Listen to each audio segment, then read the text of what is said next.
We live in times of profound changes. Let me mention three phenomena which apparently don't have anything to do with each other.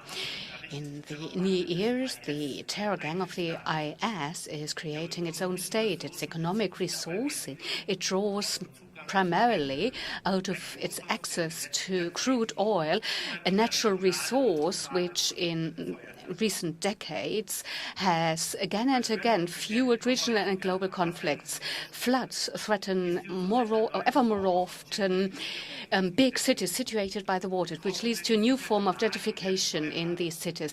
Dry, safe locations are getting more expensive. Increasing land prices expel poor parts of the population out of these settlement areas, as, for example, in the Brazilian favelas.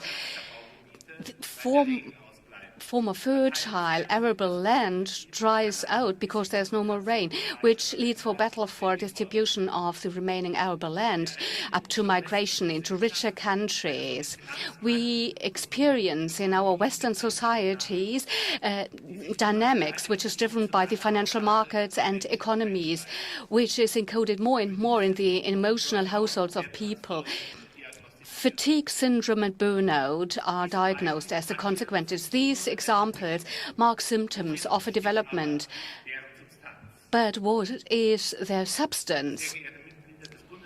Members of Parliament, Mr. Kruse, ladies and gentlemen, I would like to extend a very warm welcome to the House of World Cultures, to the plenary final of our Anthropocene project. Not without reason, we have chosen the title, The Anthropocene Project, a report. The wording recalls Kafka's report to an academy.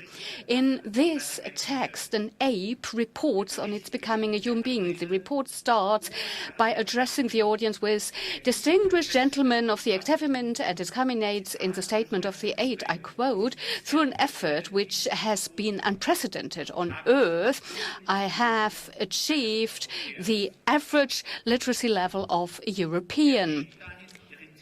The route toward this irritates. The ape doesn't find it difficult to imitate human beings.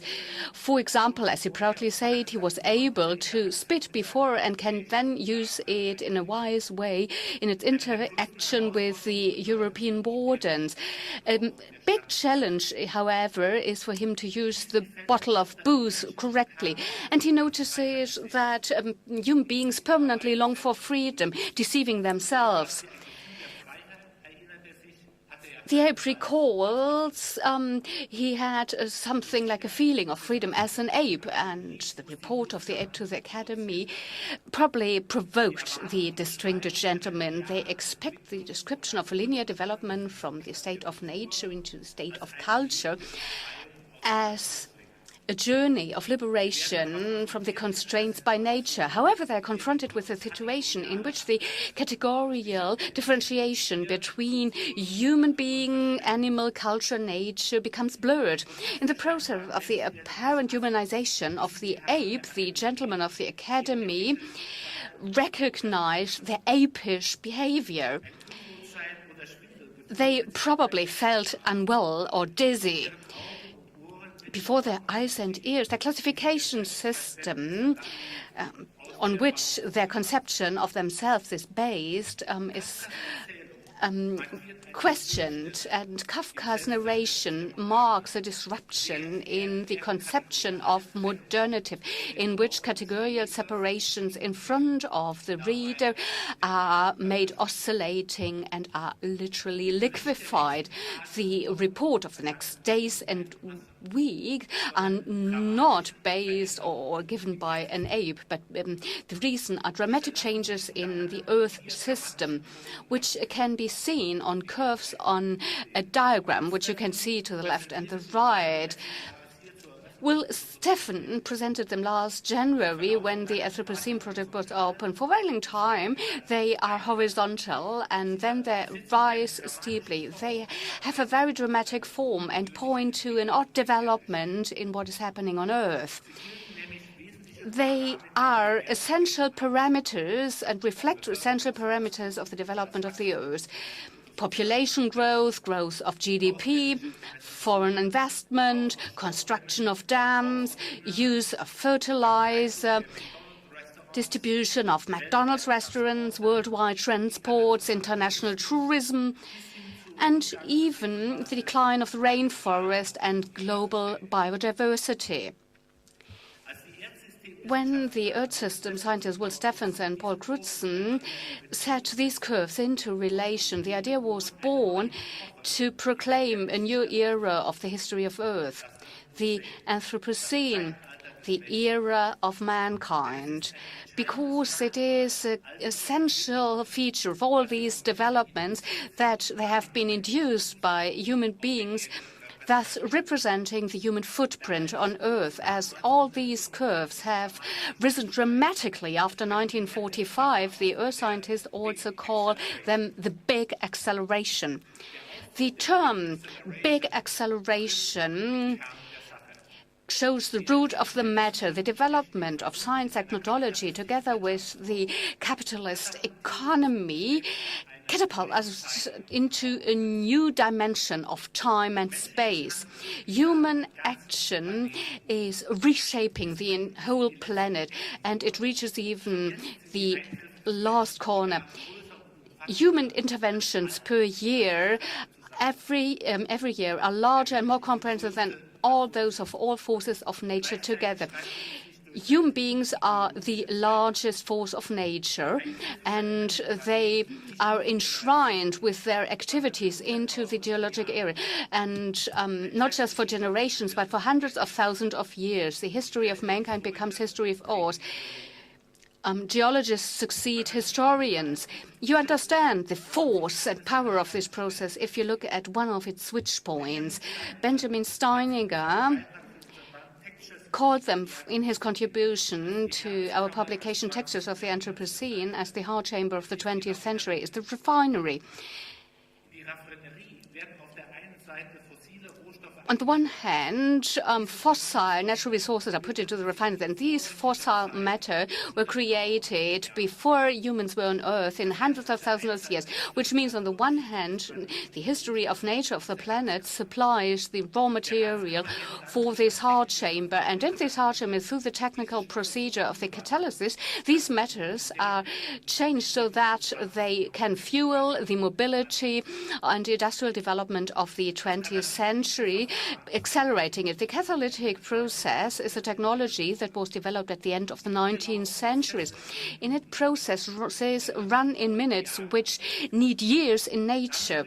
With this, catalysis becomes the basic accelerator of the 20th century. The energy transfer that is happening can be seen in the fact that fossil matter that was created through hundreds of thousands of years are consumed by people in the 20th century in with just 1 year.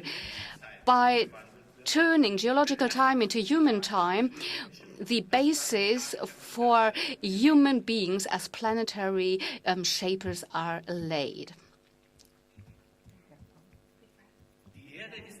The Earth has ever been a dynamic system from its beginning. However, the past 10,000 years of the Holocene were shaped by relative stability, a stability of the climate and of the ecosystems which are determined by the climate, from rainforests to savannas and deserts, and also stability of matter and energy flows.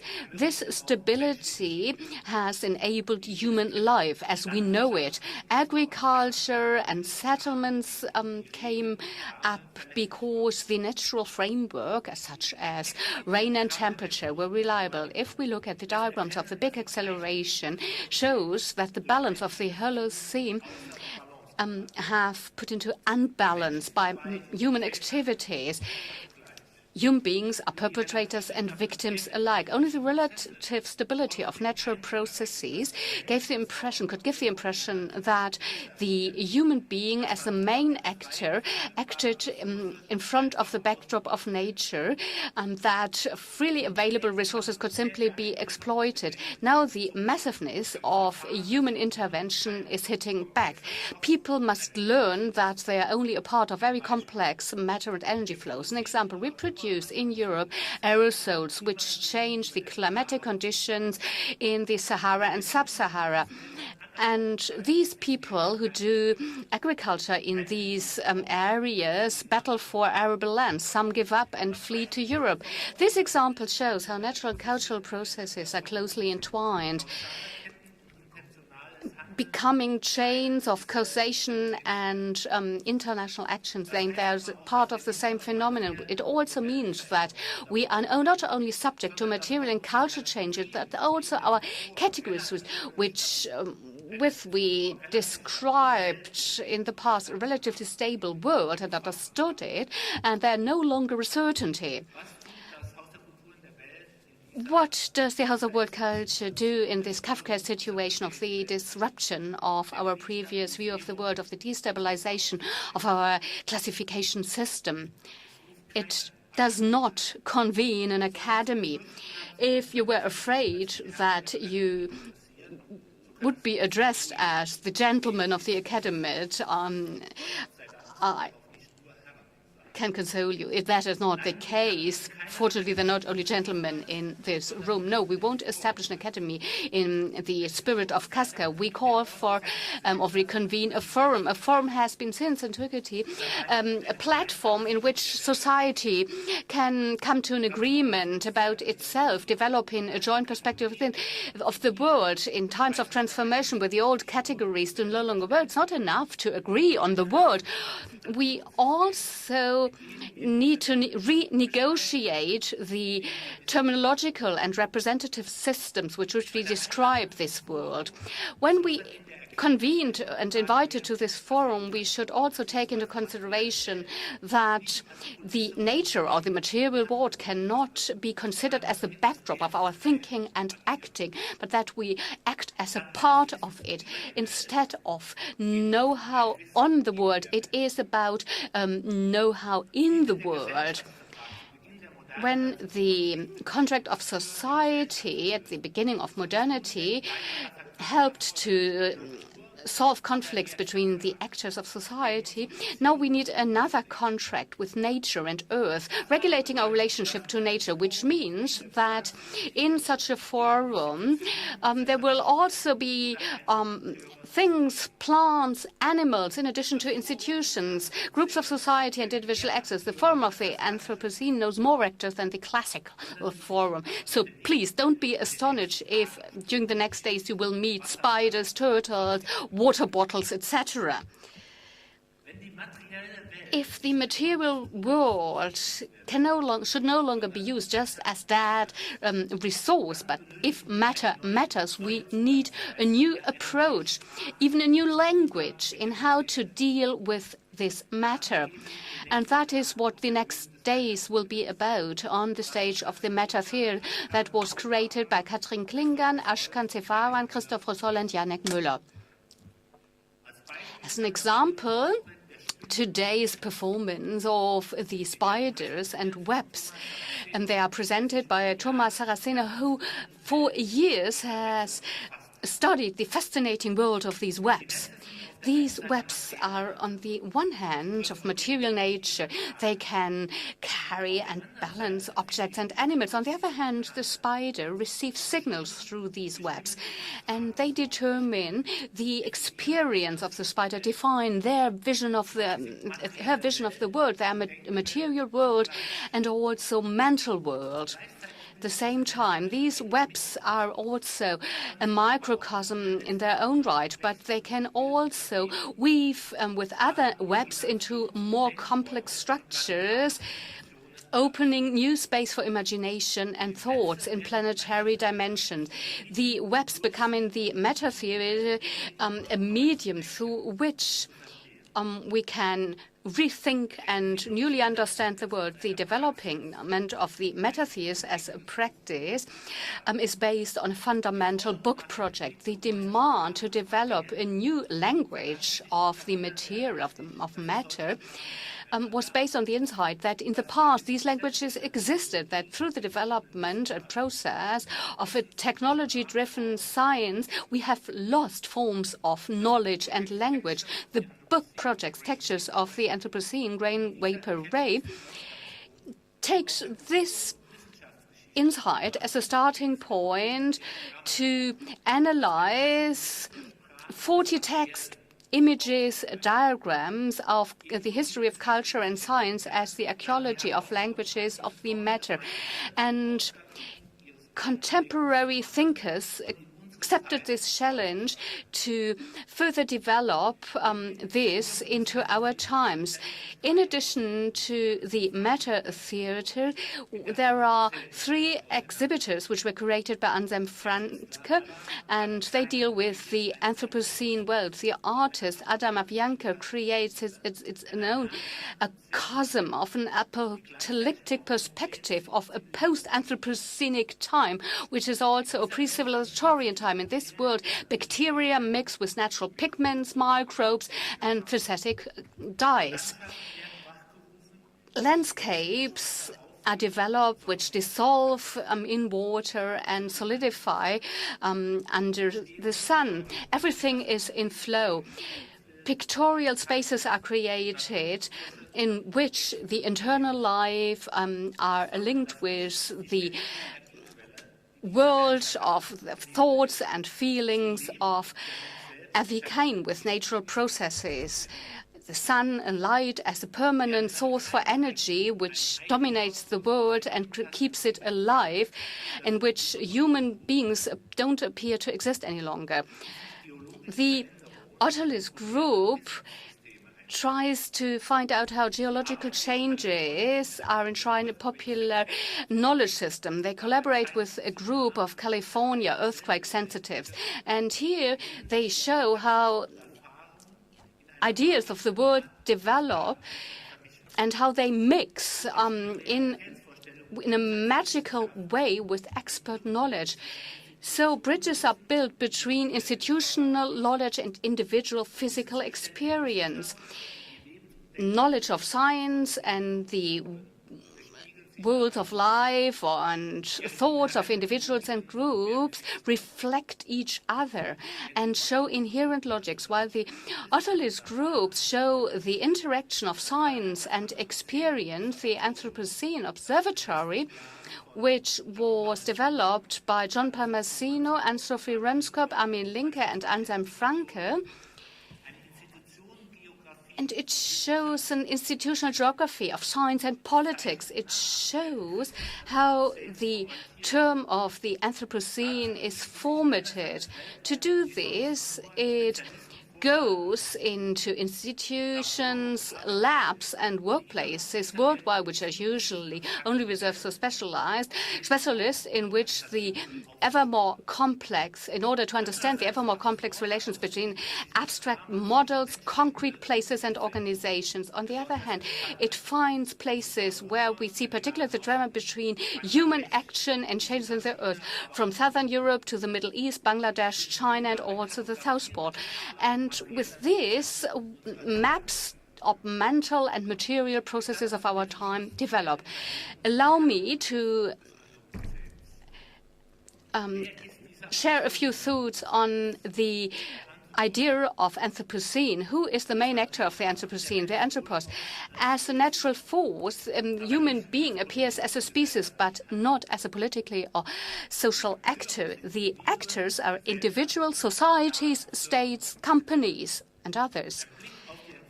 If you look at the developments of the last 200 years, we see that with respect to the societies in Europe, America, Africa, and Asia, there has been a huge asymmetry when it comes to the exploitation of resources. This still exists today, even though to a certain extent in a different way. Increasing sea levels means for cities such as Calcutta means something different than to New York, for example. Very often, proposals to solve problems that were caused by the North are developed so that they can solve the problems of the North to the detriment of developments in the Southern Hemisphere. As the transformations have different repercussions regionally, there will also be regionally very different solutions. Climatic change in colder regions have different repercussions than in warmer zones. Societies at the coast are differently affected compared to those in the mountains. And that is why there is another demand. In the forums, we need to have representatives of different societies, as we are all differently affected by the changes described. And the curriculum project tries to give justice to this demand, which will take place in November. It will invite 100 participants from all over the world. At the same time, the project gives justice to the fact that our knowledge production is fragmented, that the institutionalized knowledge production is done according to subjects, which have their own methodologies and their own approach to the world. But through the Anthropocenic processes, developments were triggered which require new forms of cooperation between social sciences, the humanities, and natural sciences. It is important to further develop the interaction of material and cultural processes beyond disciplines and to develop a new terminology. At the same time, the Anthropocenic thinking shows us that science and culture are not part of a comfort zone out of which you can observe and describe the world. However, they are part of the processes which they try to come to terms with, i.e. they co-create the world which they describe. They do not operate in a space free of values. That is why it appears necessary that in addition to a contract with nature, we also need a new contract of science with and culture with society and nature. Against this backdrop, it is a historic event that the Anthropocene Working Group for the first time is meeting here today and will discuss tomorrow morning with the audience. This group is preparing in their research decisions on a new Earth era. I would like to thank the entire working group that we could convene this meeting here, a project of this size in which so many different perspectives are reflected can neither be done nor by a small group alone. I would like to thank all artists and scientists who over the last month have developed this report together with us and have prepared it.